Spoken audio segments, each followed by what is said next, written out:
नमस्कार मित्रांनो, पाहुयात पुणे गोलटेकडी तसेच चेन्नई येथील कांदा भावाची अवकेची परिस्थिती नेमकी कशी आहे. चला तर मित्रांनो सविस्तर माहिती जाणून घेऊया. आज मित्रांनो पुणे गोलटेकडी ते 125 गाडीची आवक आलेली होती. ॲव्हरेज क्वालिटी माल 3400 ते 3600 रुपये निघले. सुपर बिग साईज कांदे 3900 ते 4000 रुपये निघले. एक्स्ट्रा क्वालिटी माल 4200 रुपये निघला. जनरल मार्केट 3400 ते 3900 रुपये निघले. मीडियम साईज कांदे 3400 ते 3800 रुपयापर्यंत आज पुणे गोलटेकडी येथे कांदे विकले आहेत.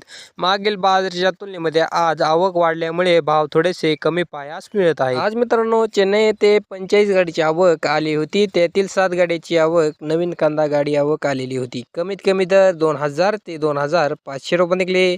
जास्तीत जास्त कांदे 4500 ते 5000 रुपये निघले. तर सरासरी 4000 ते 4200 रुपयापर्यंत आज चेन्नई येथे कांदे विकले आहेत. व्हिडिओस लाईक करा, शेअर करा. अशा दररोज माहितीसाठी आपल्या चॅनलला सबस्क्राईब करा. धन्यवाद.